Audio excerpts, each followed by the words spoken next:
अस्सलाम वालेकुम दोस्तों, आज की वीडियो में आप लोगों को 3 ऐसे तरीके बताऊंगा जिनको इस्तेमाल करके आप यमनी हकीक से ज़्यादा फ़ायदे हासिल कर सकते हैं। अगर आप इन 3 तरीक़ों पर अमल दरामद करेंगे तो आपका पहना हुआ यमनी हकीक आपको बहुत जल्दी अपने असरात दिखाएगा।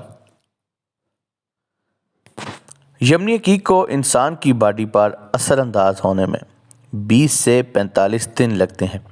इसलिए अगर आप चाहते हैं कि आप यमनी हकीक से ज़्यादा फ़ायदे ले सकें तो आप यमनी हकीक को कम अज़ कम भी 1 महीना लगातार पहने ताकि उसके असरात आपको मिलना शुरू हों। यमनी हकीक पत्थर के मुसलसल इस्तेमाल से ही आप इस पत्थर के ज़्यादा से ज़्यादा फ़ायदे ले सकते हैं। अगर आपने यमनी हकीक की अंगूठी पहन रखी है तो उससे ज़्यादा फ़ायदे लेने के लिए आप इस पत्थर की अंगूठी को हर 3 माह बाद यानी 3 महीने बाद पॉलिश ज़रूर लगवाएं।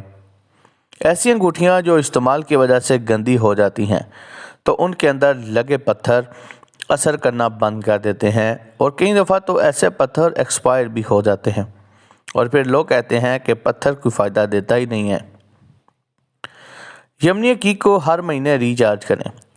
यमनी हकीक को रिचार्ज करने के 3 तरीके हैं। यमनी हकीक की अंगूठी को काफूर के पाउडर में 3 से 4 घंटे रखें। यमनी हकीक की अंगूठी को समंदरी नमक मिले पानी में 1 घंटा डबो कर रखें और फिर साफ़ पानी से धोकर इस अंगूठी को पहन लें।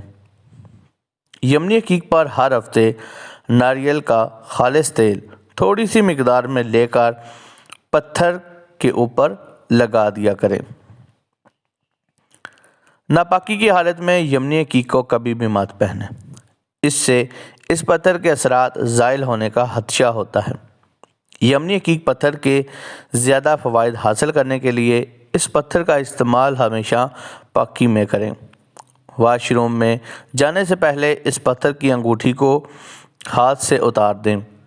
आप इसको अपने लिबास की जेब या किसी बैग में उतार कर रख सकते हैं। अगर आप चाहते हैं कि आपका पत्थर यमनी हकीक आपको ज़्यादा से ज़्यादा फ़ायदे दे तो इस पत्थर की अंगूठी कभी किसी को पहनने के लिए इससे दोस्तों उम्मीद करता हूं कि आप लोगों को वीडियो अच्छी लगी होगी, इन्फॉर्मेटिव लगी होगी। अगर अच्छी लगी है तो जाते हुए वीडियो को लाइक ज़रूर करें।